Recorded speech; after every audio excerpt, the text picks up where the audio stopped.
Yeah, I actually wanted to start off with a sort of Q&A or like a short introduction, as I haven't been in contact with any of the students on a personal level. So we have 5 people right here. So if they want to, they can introduce themselves and introduce their team, maybe, what they're currently working on. You don't have to give confidential information, no worries. But just a small introduction on which challenge you're currently taking on and how it's going with your team. Yes, yes. Zhang Ying, do you want to start? I'm just going to unmute you real quick. Oh my gosh. It's okay. Don't be shy. Can you hear us? Oh, I can hear you, but I don't know, does everyone can hear me? Yes, we can hear you. Do you want to tell us about which project your team is doing and maybe any issues you guys have run into or have questions about regarding what makes a good project proposal?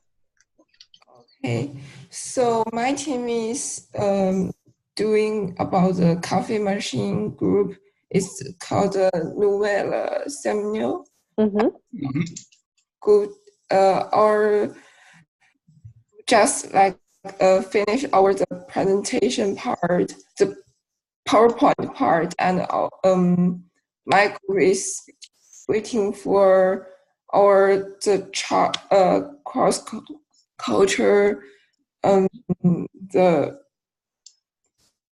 the advisor to give me some advice for and for our group, just like kind of meeting like every Monday and to talk about our issue, and we're gonna have like discussion about our project. Yeah. Okay. Okay, sounds good.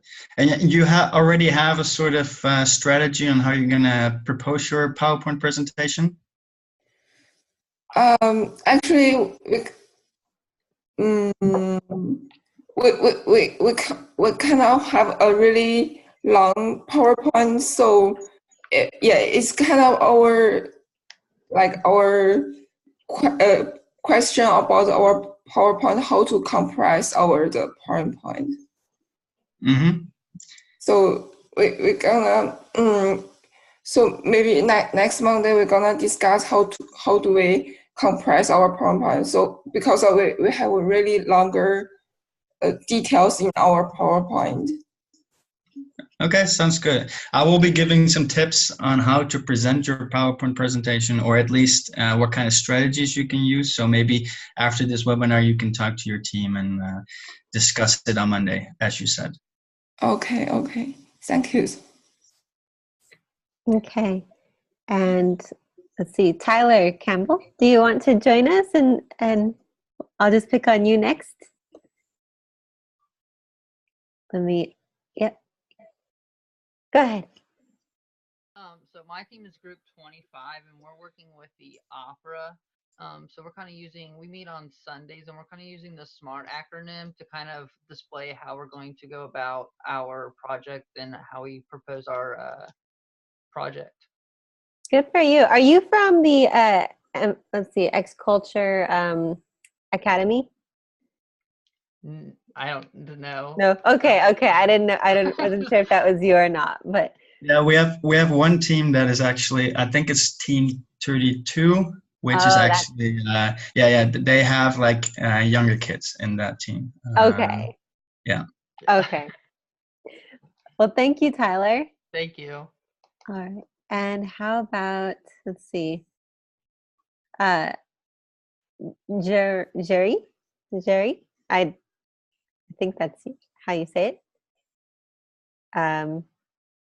Maybe not, but I'll ask you later how to pronounce your name. How about Sina Dion? Do you want to talk to us about your group? Let me unmute you. Hi, my name is Sina Dion, and I am group 17. And then we're working on Neo Basimonelli. And then we're pretty good, like doing good, I think. Great. And let's see. How about Catherine?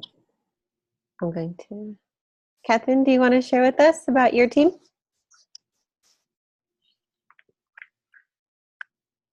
Catherine?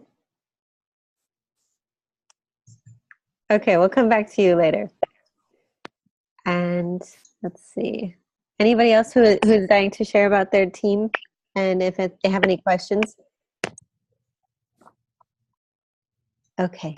All right, I think we're okay for our introductions. But if you guys do have any questions, feel free to, and you just maybe are shy, it's Sunday morning or Sunday wherever you are, just feel free to post them privately to me. I'll ask them anonymously, or we can address them just casually as we go.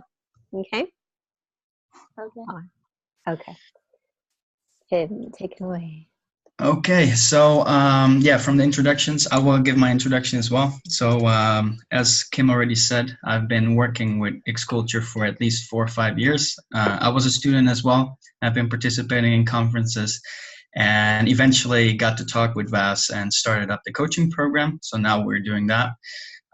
You have met your coaches already. I am assuming that everybody is happy with their coach, as I didn't get any complaints.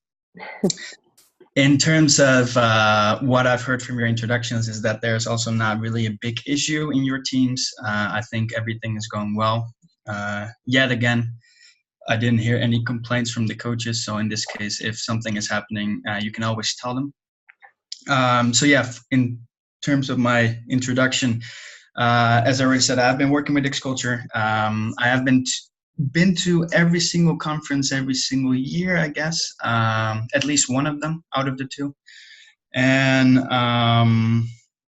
I've been working with them for a long time. So pretty much I know what is expected from you guys and what you can do to make yourself the winning team in this case.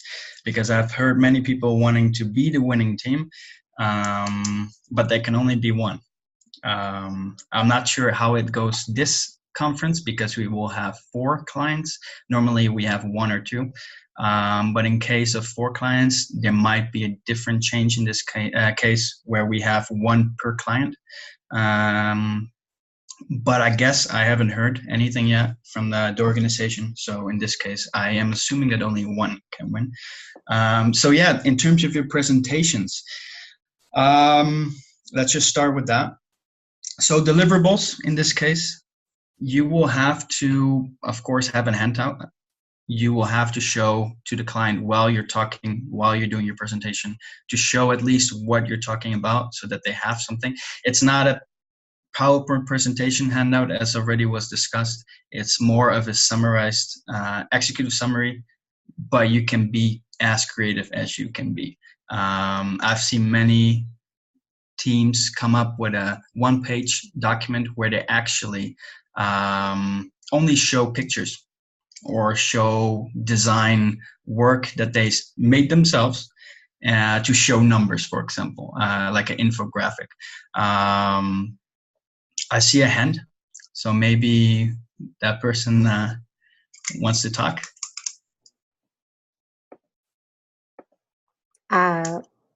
Who is it? Oh, hand. Okay. Oh, I think we're trying to work the audio for this person currently. So. No worries, we can wait. Okay. I'm going to try to work on her audio, or Farkunda's audio. And we're working on Farkunda real quick. Okay. So go ahead and continue. Yeah, well, in the meantime, if the audio is being worked on, maybe you can type in your question in the chat as you've been typing currently. Maybe I can address it while we're working on the audio so that we can continue. That might be a solution to the problem here. Just a quick fix. Okay.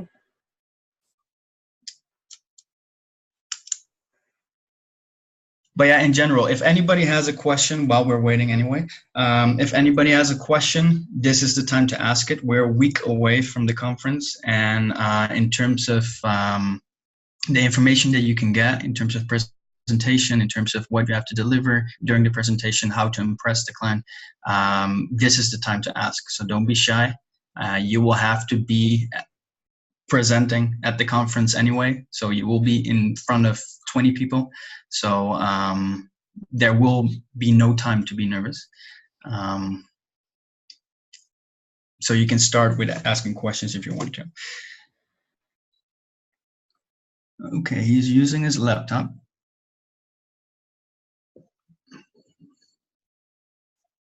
Okay. Okay, I will just come back to his question when it's available, okay? Then I will just continue. So yeah, in terms of the presentation, while you're at the conference, okay, you will have to have a deliverable. That's the handout. How you're going to do it, the one page, is up to you. I would recommend what I've seen in the past for the winning teams. They made a one page that had minimum text, okay? Almost no text at all. It was just to show with an infographic, for example, what they have been working on and what the numbers are, and that reflect in their presentation. So when you're talking about your presentation, that they have something to look at to keep track of what you're saying, plus that they see what your numbers actually are, so that they can instantly, without asking you for feedback while you're presenting or after the presentation, they can instantly see on that one sheet what you're talking about and what the numbers were. Okay, so that is the most important thing, because you don't want to lose the attention of the customer, in this case the client that you're working for. Secondly, many people have been asking via email or to the coaches, which got referred back to me, basically, do we have to give them a report? In this case, let me make it clear, you don't have to give them a report. You can optionally give them the report if you want to clarify a lot of information that you have been talking about in your presentations, okay? So if in your presentation you have addressed some very major points that could improve their marketing strategy or their business or any kind of requirement that their challenge had, in this case, you can say optionally, we gave you the handout, but we can also give you the report. Okay, so in the presentation at the end, you can say that if you want to have further clarification, you can read our report. We brought a copy, you can have it. So it's not necessary. So if you don't want to do that, because most teams have been working on their PowerPoint presentation from the start, because most of the students, from what I've seen, or at least 20%, let's say 20%, is a recurring student. So basically they have been in a conference already. So they know that it's only a PowerPoint presentation plus a handout. But if you want to do that because you've worked on a report the whole month, then you can do that. You just have to tell that into your presentation that it's a sort of extra addition to your performance. So that is for the deliverables, just to make that clear. Let's see in the chat if there is something. Okay, so there's not a solution yet, right? No, working on it. Okay. Well, if you have any questions on the deliverables in terms of what should it include, or you want me to give you feedback on your deliverables in terms of your handout, you can ask that in the chat, or you can raise your hand or talk even. Otherwise, I will just go on with the presentation styles, okay? Okay, good. We got the audio fixed for them. Okay. Okay. All right. Okay, so it was not a question. He just couldn't hear us. Right. That was it. Yep. Okay. Okay, no problem. Okay, so in terms of deliverables, I'm guessing nobody has any questions. I'm guessing if, well, most of the teams are not here, most of the people as well. So in this case, if there are any questions for the people that are watching the recording, you can either ask your coaches to review your PowerPoint presentation or your handout, or you can ask me personally just by sending me an email. Just a heads up, it takes at least 2 to 3 days to actually reply to that email. I'm sorry for that. It's a little bit busy before the conference. So please make sure that if you're sending me your documents to get feedback on it and you want to have some feedback on it before you go to Italy, then please make sure that you deliver it to me soon. In terms of the presentation styles, that's a huge question and a huge topic that many people are asking. And I'm going to talk from experience. So I'm going to also use some case examples so that you know what I'm talking about and that you also get a feeling of why you should do it like that or why not. But in terms of presentation styles, from what I've seen in the past 4 years is that there's a difference between academic PowerPoint presentation and professional ones in terms of you actually selling your concept, right? And that's what you're trying to do. You're trying to sell your concept as of now to the client because you want them to take your idea and in this case make you the winner, but also use your idea. Okay. There's a difference between that, how you present. And I'm pretty sure that many of you already have experience. From what I've heard from the coaches is that they're at least half of them already have a job instead of that they're currently studying. Is there anybody in this group that has experience in presenting in front of a company or presenting to a client to sell something, maybe business development, sales? Anybody?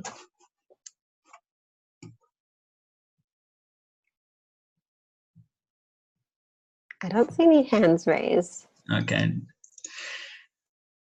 Okay, let's do the other way around. Who has experience? And this must be everybody, otherwise you're not here. Who has experience with academic presentations?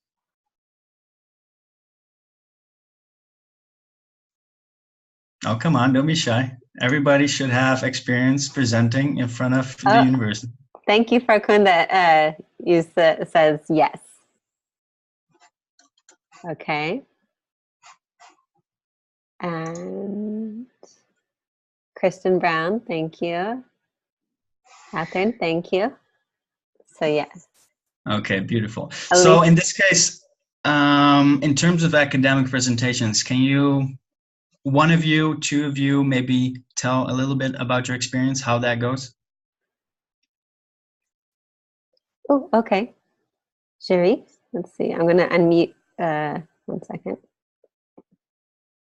Okay. Sherry. Hi, everyone. Hi. First, how do you pronounce your name real quick? Jerry Lutwa. Okay. I'm going to try to remember that. You can call me Anastasia. Anastasia. Okay. Sounds good. Yeah. Okay. All right. Go ahead and tell us. Yes. Yeah. So basically for academic presentations, it basically depends on what the topic is.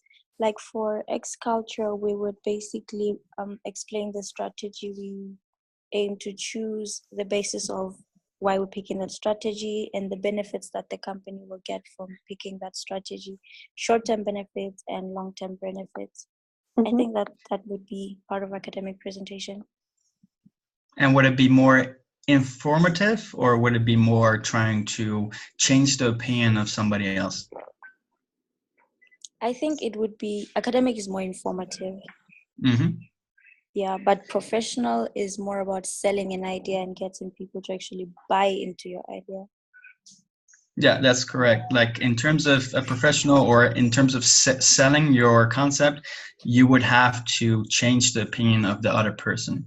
And that doesn't happen when you're giving an informative presentation. So that's the difference between academic and a professional presentation. Just to make that clear, that's what I wanted to make clear from the start so that you get that. Because in the 4 years that I've been at X-Culture, it improves over the years. But there's a difference. Most of the students that are participating in X-Culture give a presentation based on their comfort zone in this case. So they still present with an informative presentation to make sure that they propose their concept. But that doesn't work. Or at least from what I've seen with the winning teams, they approach the client with a more, I want to change your opinion kind of method. So just to make that clear. Thank you. Samantha, do you have something to add? No? Samantha? Okay, and maybe not. I'm just gonna go ahead and mute and Okay. In terms of, from what we already said, informative versus changing the opinion, actually, selling the concept that you have. What else is different in an academic presentation and a professional one?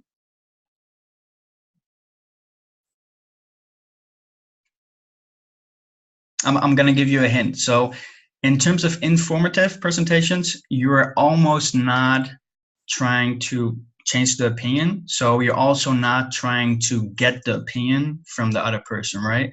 What they are thinking about it. You're not trying to start a discussion. So what is missing in an academic presentation? What is there in a professional presentation?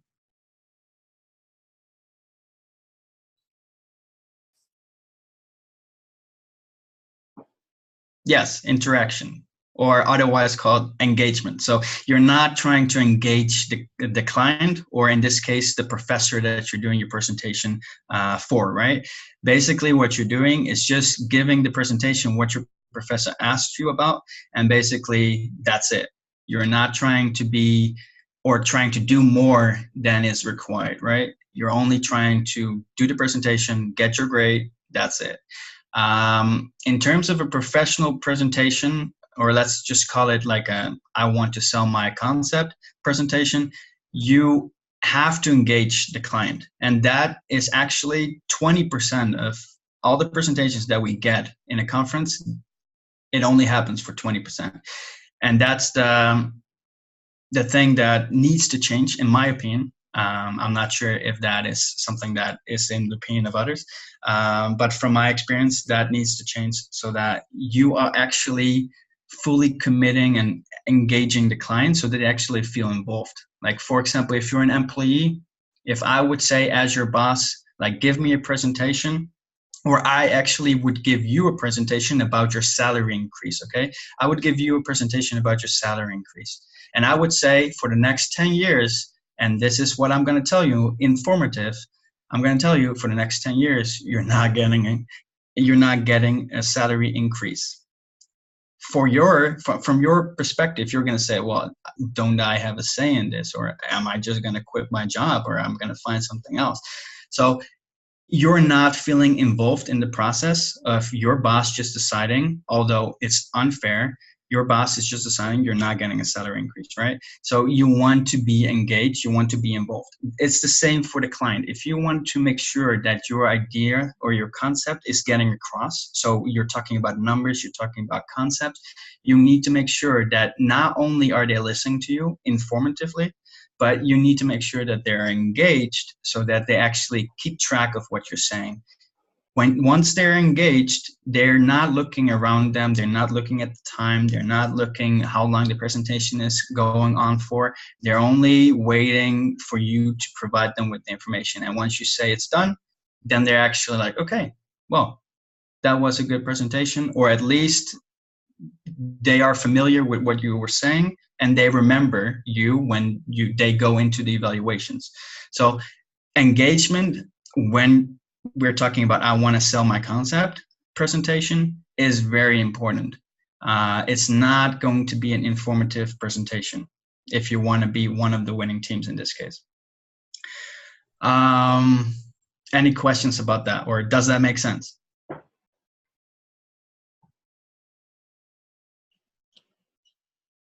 If you don't want to say anything, you can just type it.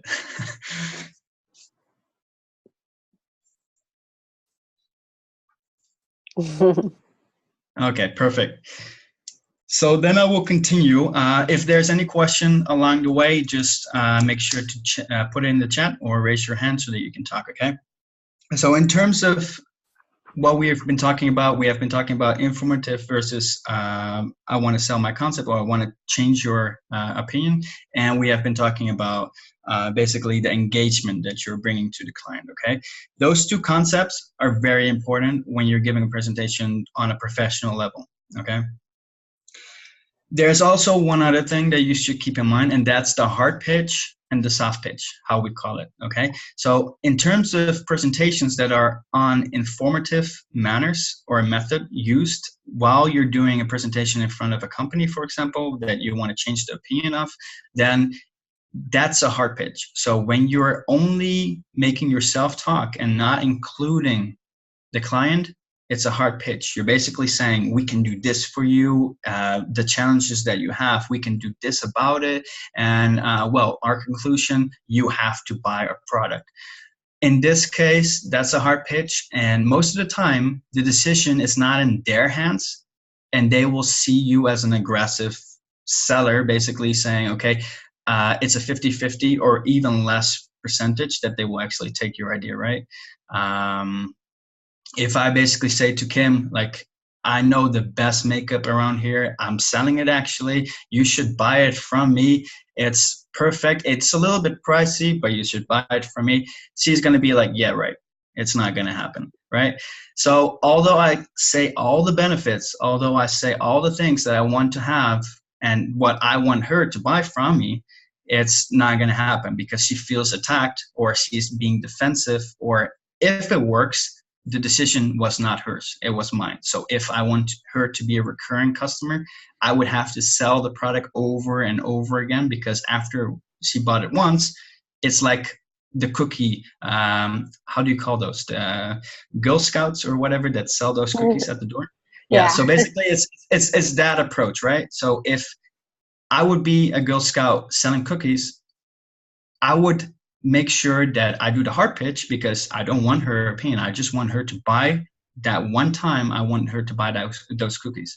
But if I want her to buy it every single year from me when I come around, I would have to have a different approach, because every single time I would have to sell it to her. Instead, if I do a soft pitch approach where I actually make sure that the customer feels that she is making the decision, that she feels involved in the process, and that she feels engaged, then I can come back every single year and I can get her to buy the cookies without any effort, right? So that's the thing. So you have to see what your client is or what your client wants in terms of engagement, involvement, plus which kind of method they want to have.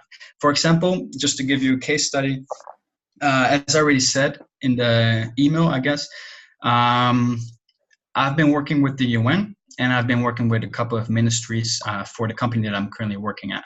And in terms of the UN, negotiations and presentations, it's very much soft pitch. So we're not hard pitching anything because that doesn't work. We don't want to sell anything, or we actually, if we want to sell anything, it's basically going to be a soft pitch anyway, because with the UN, you want to have a partnership, right? You don't want them to buy a one-time deal.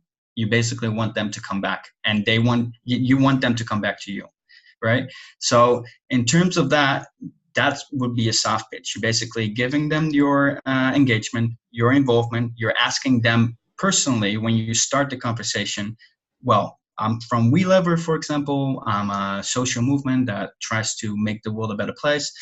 In terms of our concept, in terms of our movement, in terms of our services, what would you think about how we can collaborate? So I'm not saying you should buy us. I'm just saying in the first sentence when I come to them, how do you think that we can collaborate, right? So in terms of that, I'm already showcasing my services, but the approach to get to the client, to basically poach him in terms of that, it's not, I want to sell it to you. It's basically, how do you think we can work together?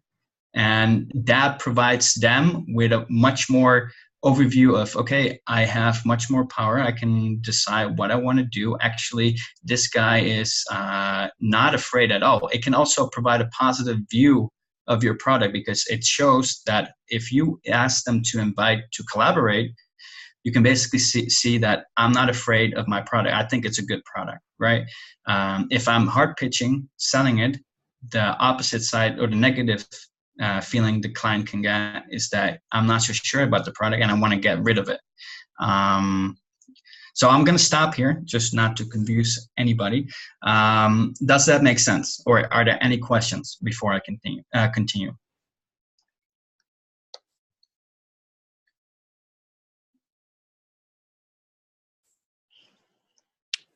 don't think we have any questions. Okay, then I'm assuming that it's clear. Now, the point is, what I wanted to make before we go on is that I'm going to bring it back to the presentations that you're going to give, because of course, in this scenario, I'm working for a company, I'm going to the UN, or I'm talking to politicians in the ministry, for example. This is a totally different scenario. I get that. You're going to go to the conference, you're going to present your concept to the client, and many other teams are doing that as well. So you have a lot of competition. I think there are 10 teams or 8 teams at least per client. So you have a lot of competition. I get that. However, what I want to mention is that when you do your presentation, think about that it's a whole performance. Don't think, okay, it's just a presentation. I will just read off the PowerPoint, or I will just explain what I have in my head and I use key terms on my PowerPoint. It's not just a PowerPoint anymore, okay? So when you're trying to change the opinion of the client to use your concept, you have to involve them first, engage them secondly, and then thirdly, make it a performance. Make sure that they feel part of something, okay? How you do that, that's up to you. But I've seen many teams, basically every single person having a role, like, for example, engaging them, like, can you try this? What is your opinion? You can even, from what I've seen from some teams, that they created some kind of materials that they just showcased while they're giving the presentation. But there are many ways to provide a sort of engagement that get them involved. So that's the link between the two, okay? So whatever happens, think about the soft pitch and the hard pitch and discuss that with your team. What is the best approach for you? In terms of individuals and how many presenters there should be, that depends on the two strategies as well. Like, if you think that your presentation will be much better just by presenting with 2 people instead of 5, go for it.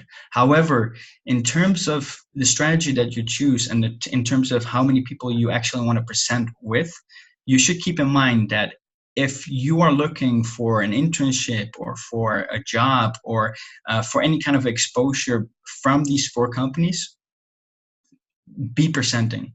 You should be presenting, because that's the only exposure, or the main exposure, because you will have plenty of time to meet them during the whole conference, but that's the main exposure that you will get. So that's a different approach as well. So if you want to have exposure in terms of your own professional career or student career, then you should definitely be presenting. I would actually recommend to present all of the whole team, that the whole team should present, because it's a team activity. And there are many times where actually a team presentation is much more valuable than just 2 people presenting. But it depends on the strategy. Personally, for me, when I'm on a professional business trip, then I would not have somebody with me. I would present myself, because I know exactly what I want to say and how I want to do it.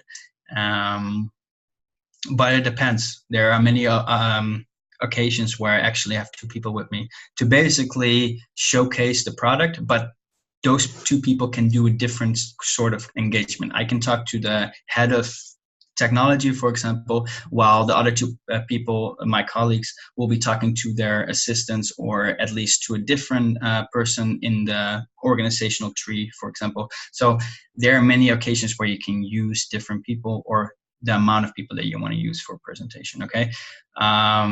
But all these factors play a part in your presentation, okay?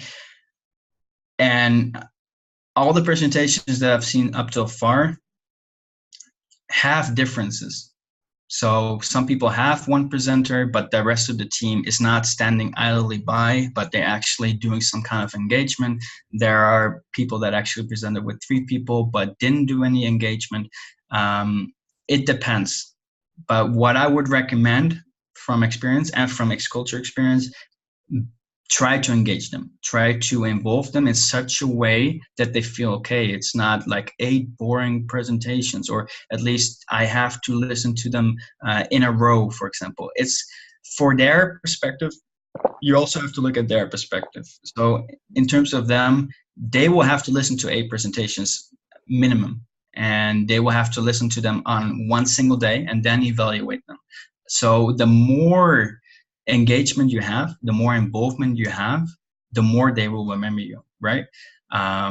If I sell my product to Kim and she had 8 students doing the same thing to her, like for example, the Girl Scout, if I want her to come back to me, I would have to make sure that I'm better than the other 8, right? And how I'm going to do that is not by my concept, because every single concept has some kind of different angle, right? The only factor that you can influence is the engagement that you will have. That the fact that she feels so involved that she will remember you the next year, that she will say, no, I will only buy cookies from that girl, right? So that's the thing that you have to have. You have to have some sort of engagement to differentiate yourself from the rest. Does that make sense?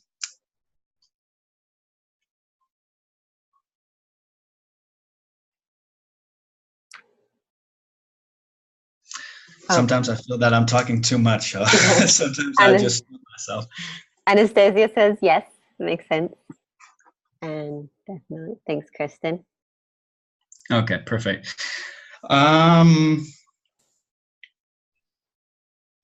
Well, in terms of presentation styles, that would be it. If there are any other, from my personal experience, these are 3 factors, okay? So you will have to have involvement, you have to have engagement as a summary, and you have to have some kind of remembrance. They need to remember you. That's the most important thing. Definitely in a conference. It's not as important into a professional trip, but it is important in a conference. There are many students there, and if you want, and actually I can say this with 100%, all the winning teams, after they got selected, after they got their certificate and stuff like that, the client still remembers them, okay? We still remember them because we are actually also judging, or at least we are in the audience and looking at your presentation, okay? So we still remember the teams that actually won and what their presentations were. For example, the people that actually, I think one of the students in team 4 or team 5, if I remember correctly, was there last year, was in the last conference, and they actually won.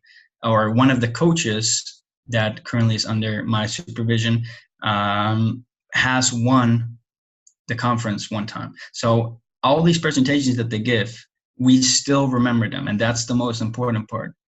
I see a question, just give me a second. Could you give me some suggestions about how does previous teams or winning teams doing usually as booklet video?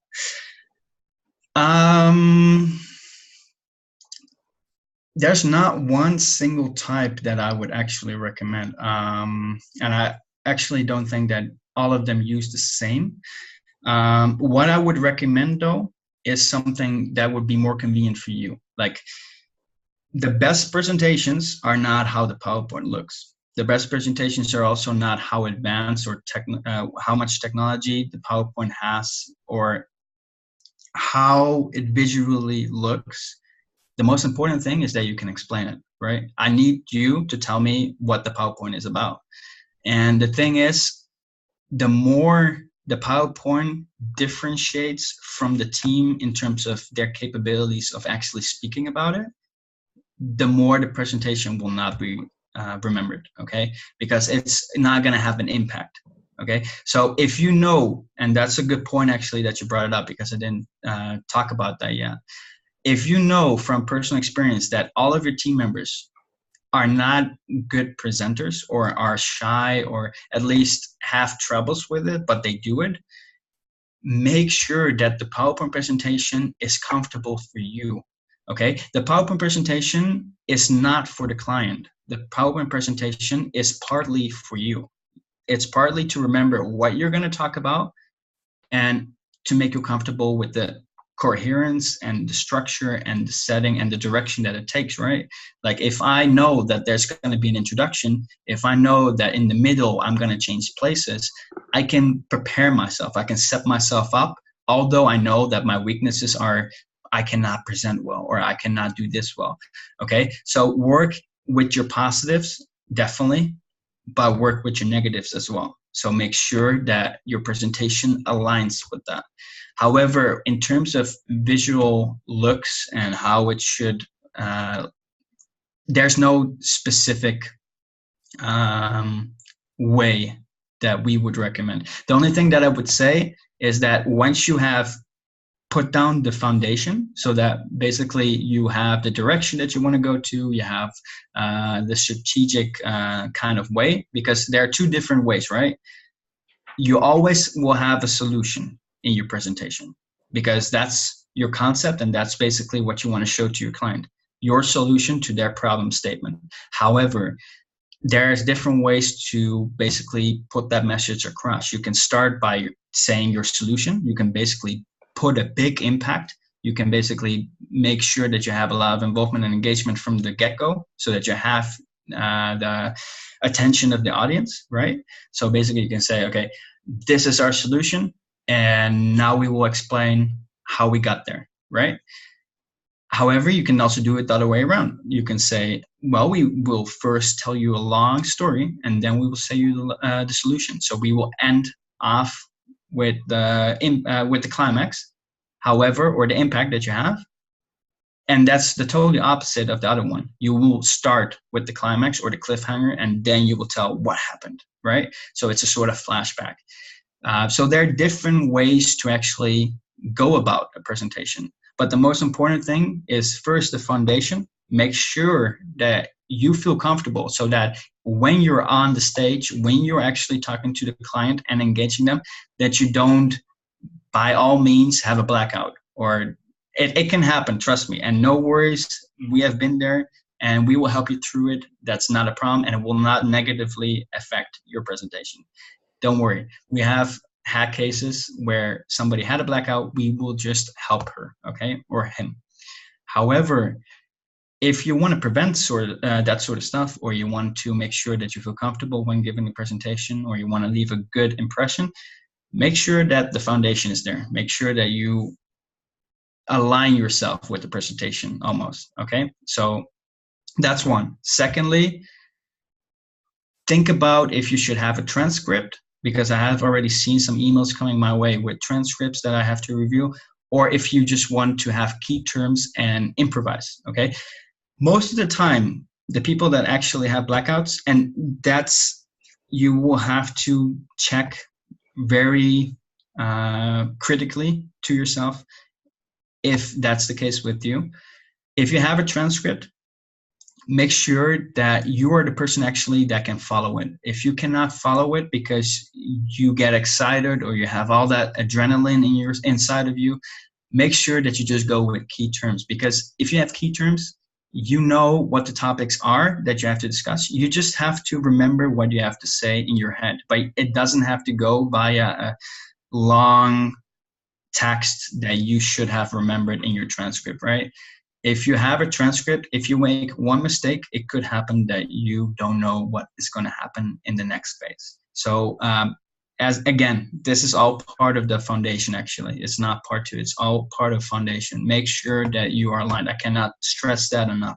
If you're not aligned with your presentation, if you're not feeling comfortable with it, then the presentation for the client is also not going to be great. Secondly, once you have that down, make sure that you have a sort of strategy for your presentation. Make sure that you check, okay, what do we want to start with the solution? Do we want to have create an impact immediately, or do we have a different strategy and we will leave the impact for later? Every single thing makes a difference. Like if you have a solution that is so great and you want to tell it by a video, don't wait with the video. Put it in the front and then talk about the video and how you did it. If you don't have a video, for example, then just take the approach of telling the story and then go to the climax, right? And thirdly, in terms of visuals, it depends on the client, okay? If you have done research on them and their marketing strategies or their commercials or their way of presenting themselves is very visual, please put a lot of visuals in there. Don't use any text and talk about that. Also, if that is your foundation, for example, if you have a lot of people that are talking via pictures instead of text that they read off the PowerPoint, do that. Totally makes sense to do that. If this is a client that is very concerned about numbers, that they need text, that they need to see how it will affect their company, then use that approach. It's all about the client. If, for example, I go to the UN and I'm talking to my representative, for example, I did research on him before I go there, right?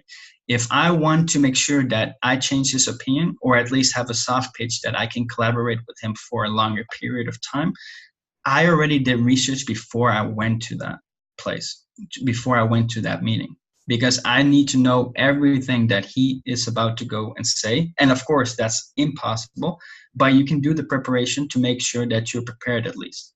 So in terms of that, you already have done so much preparation in terms of research. So it should be very aligned with your presentation, how you're going to present your findings, right? Does that make sense? Those three points. Or at least, does that answer your question? That's the most important thing right here. I think so.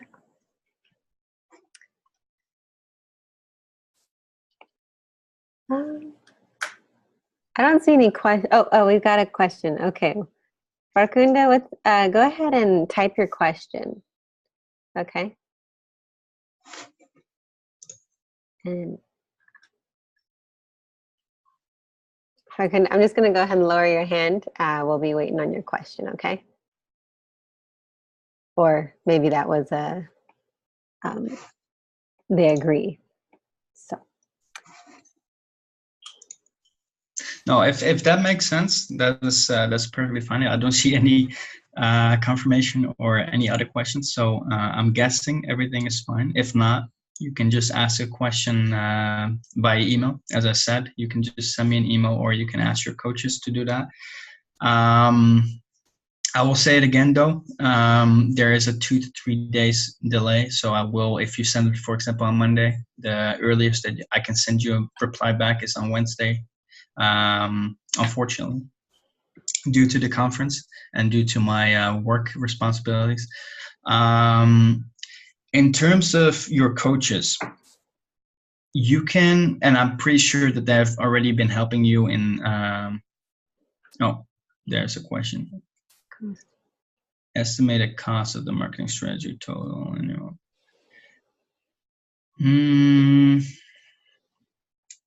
Well, okay, so I'm not sure which client you have. How is the winning team presented in the past, and your advice on that? Okay, so there are two possibilities, okay? First possibility, and that's what I've seen with most presentations, you don't talk about cost, okay? Yes, it is great to talk about cost. It's facts, it's numbers, and you basically provide something tangible on the plate, right? However, if you don't know what those numbers are exactly, because the company never told you, don't do it. You will put yourself in a disadvantage, right? If you know the numbers though, if you found them via research, use them. However, I'm pretty sure that because you asked this question that you don't have the numbers, so you don't use them in this presentation. What you should do, what the other teams did as well, is just talk about the concept. What you're trying to get across is your concept, right? In terms of, like, there's a difference, okay? I'm gonna explain it a little bit differently. If you have a presentation in front of an investor, yes, use numbers, because that's the thing that they're worried about, okay? If you're gonna give a presentation to an investor, which none of these 4 clients are, by the way, you will have to give numbers, but you first start with your concept. You explain your concept, and then you give your numbers based on the revenue that you're gonna have in the 4 years next to this, or how you're gonna have your break-even point, etc., right? When you have this, that's most of the time for an investor pitch. When you talk to a client like this, the only thing that I would recommend is talk about the concept. Don't use numbers that you don't know or are not sure about, okay? In my opinion, and from what I've seen in other teams as well, when you do your presentation, or what I look at when you are giving your presentation to the clients, is if you get your message across. If I have the feeling after the presentation, I've been more looking at you because for some reason I didn't understand what you were saying, or I have no clue what the presentation was about or what the summary is, then that's a problem, right? I'm looking if I get the message. And that's the most important part that the client wants as well. Because in the end, if they like your concept, if they like your idea, in this case, what does the numbers matter, right? Like, the first thing is if I'm interested in your concept. Secondly, when I'm interested in that concept, I will come to you. I will say, okay, I like this concept. I'm not sure if you've done the research for the numbers. I'm pretty sure that that if you have done research, that those are the incorrect ones because we haven't shared them with you. However, although it was confidential, however, we like your concept and we want to work with you, or we want to do this concept. However, we would have to collaborate on the cost and what we need. So we need to know from you what the next steps are. That's the scenario, or that's the situation that you want to have. So, and that's also when the client will remember you, because they will come back to you. So in terms of the pricing strategy, yes. So in terms of the pricing strategy, that's a different case, right? So in terms of estimated cost of the marketing strategy, like total, annual, that is all company information, okay? In terms of pricing strategy, like in terms of your concept, like let's say you have done a commercial activity, or let's say you are expanding to a new market, all those pricing details, those are facts. Those are relevant facts that you can search on the internet and you can actually apply to your presentation. So that should definitely be a part of it. And I'm sure if you've done your research and for the concept or solution that you have, you should have a certain amount of numbers already for the pricing strategy. How much it would cost, how much the client would have to pay for it, what the yearly revenue from the concept would be, etc. Yes, yeah, no worries, Kim. We will wrap up in 5 minutes. I'm actually I only have one topic to address, and after this question. But yeah, so in terms of the estimated cost, that is something that is confidential for the company. So basically, if they haven't shared it with you or with any other team, don't use it in your presentation, because it will only give you a disadvantage, because they will ask you about it.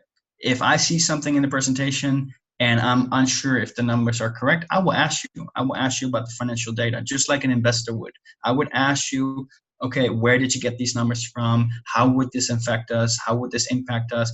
Because they know that those numbers are incorrect, because you're actually talking to the client, right? Don't use them. If you don't have them from the client, if they didn't get it, like I know for a fact that 1 or 2 of the clients gave their annual report as a sort of PDF, right? So there are 2 clients out of the 4 that actually gave their report. If you find the numbers in there, use them, because they actually gave them to you for a purpose, right? If you don't have them, if you're 2 out of the 4 clients that don't actually have that report, don't use that information, because they will ask you about it, how you got that information. And if it's incorrect, it will not possibly impact your presentation, right? The pricing strategy is different. You have to have a sort of pricing strategy in place in your presentation, basically explaining what it would cost on a yearly basis or a monthly basis, depending on what kind of concept you have, to make sure that they understand the value of your concept, right?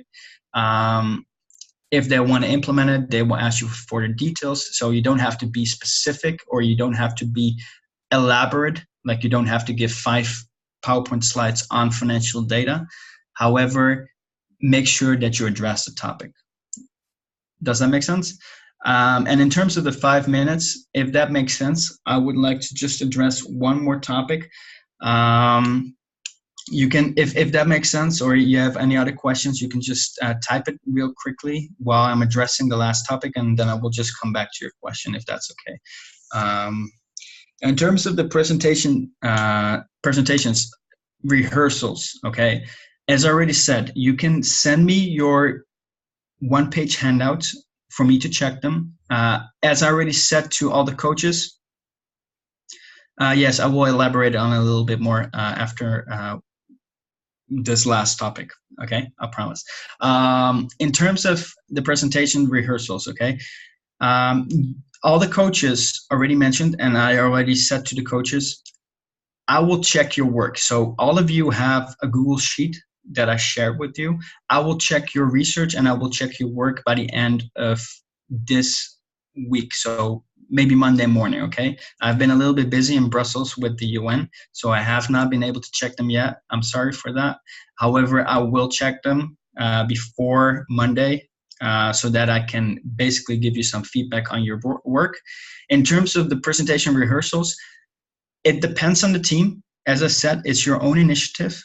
However, I am willing, and we will also have an extra session during the conference to basically rehearse your presentations while I will be judging you so that you can basically see how the process works so that you can have a rehearsal. However, during the conference, we will be walking around. All the coaches will be walking around and will be helping you during the collaborations that you have with your team. If you, by any time, want to rehearse on a separate basis, like for example in your room, your team comes to the room and we just join you and we basically give you feedback on how you present, ask us.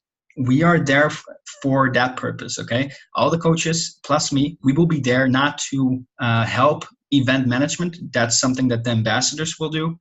The coaches will be there basically to provide you with feedback, to make sure that when you go in front of the client, that you will be able to give your presentation at 100%, okay? So if you want to do that, you can either send me an email or you can just talk to me at the conference, and then we can just have a rehearsal session. And it's not only one time, you can have multiple sessions if you want to, okay? If time allows it. Just to quickly address the pricing strategy, make sure the only thing that I want to have in there, or that should be in there, is basically how much it would cost, okay? I want to know how much every single thing about your concept will cost, what it will cost me as an investor or what it will cost me as a company, and that I mean that by the question, if I'm the client and if I want to implement your concept today, for example, when you present it, I would need the numbers right now. So I want those numbers in the presentation at least to showcase, okay, if the client says to me, I want to implement it right now, I love this concept, then I need those numbers, okay? So that's the numbers that I need. I need how much it would cost for the client, maybe even how much revenue it would create for the client so that it would be an extra benefit. But I'm pretty sure via university, you should have a lot of discussions about pricing strategy. And if not, I will check your research. If you have still questions about the pricing strategy, put it into your Google Drive sheet, and I will basically answer that question there if needed, okay? But I'm gonna close it off because Kim is ready to go. So if there's no further question, then I guess we're done. Okay. All right. Well, thank you guys for coming. And if you have any additional questions, you can ask your coach, or like Tim said, it's really important. It'll take him 2 days lead time, but he'll still be able to provide advice to you either now or at the symposium. Also, you guys will have plenty of time to, well, I wouldn't say plenty. You guys will have some opportunities to meet with your guys's, your project companies. And you can also have questions ready if you get that time to meet with them. And so I recommend always having, if you guys have questions that you would like to really get answered, if there's ever an opportunity, save that for when you're at the symposium. So without further ado, I guess we'll call it a wrap. And I'm going to post this for your guys' teams who couldn't make this. And this will be posted on Facebook, our Facebook chat. and also on our X Culture page, okay? So hope you guys all have a great Sunday, some of you a Monday, and we'll see you next week, okay? See you next week. All right.